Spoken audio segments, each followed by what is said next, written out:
So in the last two videos, we've talked about the importance of giving clarity to our people and then also measuring performance against that expectation that's been set. So the next stage that we need to get to is make sure that we've actually got systems for our people to run their roles from. So consistency is the foundation for healthy growth. We need that in our business. There's no point in going into McDonald's, for example, one day getting a fantastic Big Mac and the next day not having a fantastic Big Mac because we've changed the mustard and put in a different type of lettuce. We want consistency. Now, I'm not saying, for example, that McDonald's are the best burgers in the world, but the one thing that they are is consistent. And that's because we've got systems that is helping us deliver that consistency. So there are three things that we need to do when it comes to systems within our business. The first one is to adopt what's called a leverage mindset. So what does leverage mean? Well, it means a number of things, but the definitions that we like to put to this are to do the work once and get rewarded long term. Or another way of saying that would be to divide to multiply. So breaking something down into its constituent parts so that we can actually then get really good at doing those things so that we get an even better result out the other side of it. So a leverage mindset, and let me go back to the first definition, which is do the work once and get rewarded long term.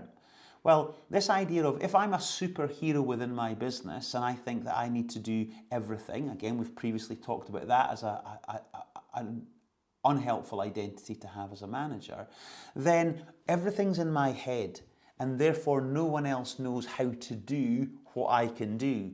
So for as long as I hold all of the knowledge and don't share it with my team, I'll never get away from being very central to that particular part of the business.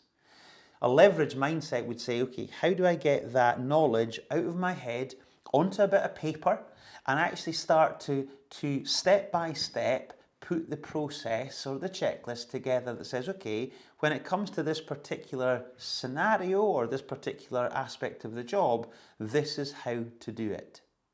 So having that kind of mindset of saying, okay, as long as I can get a good quality system laid down on paper and then I can help people by training them on the system, then I can let go of that role and they can then run it. So that's the first thing, get that mindset right around leverage. The second thing then is to say we need to make sure that the systems are actually written. Now there's two types of systems. We've got hard systems and we've got soft systems. So let me quickly cover that. A hard system will be where we effectively are pushing the product through the pipe, if you like. What goes, in one end and out the other. Best example I can maybe give you is when I myself worked in McDonald's as a spotty youth. So age of 15, 16, I worked in McDonald's and I could pretty much stand in front of the burger station and turn out a Big Mac.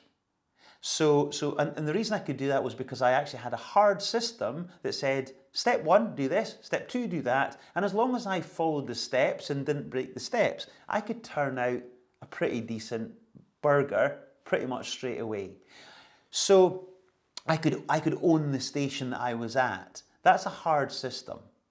Now, a soft system would be within our business is say, okay, how do we manage our people? So example might be, what does the start of your process look like? The idea of sitting down with our people that sets out the objectives for the year ahead, sets out the development plan that person might be working on. And then how do we put the checkpoints in place throughout the year so that we're constantly checking in on progress against those expectations? That would be an example of a soft system. And then having the one-to-ones in a helpful, productive manner. That's all.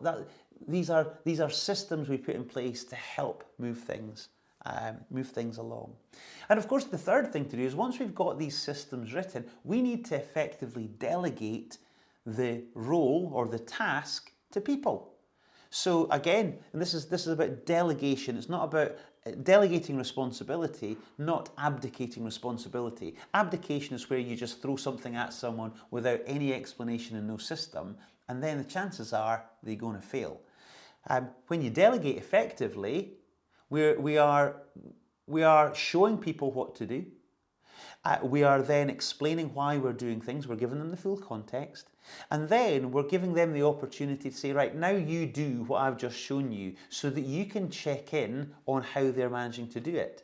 And of course, the skilled manager, when someone does something not quite right, you say, look, that's because I haven't explained it well enough. That's given me the opportunity to re-explain that in a way that you'll understand it. And then we're making sure constantly that person understands what it is you're handing over.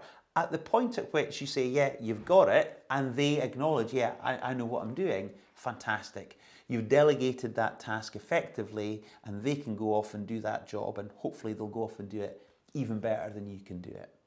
Because what we're trying to do with systems is we're trying to make sure that we're moving people from a position of, burying their head in the sand saying, I hope he doesn't ask me to do this role, or I don't know how to do it, to taking full ownership for the role. A little bit like what I said when I stood in front of that burger station in McDonald's. I could take full ownership of my role because I had a system to follow. Without that, I'm looking around thinking, I don't know what's expected of me or how to do this thing.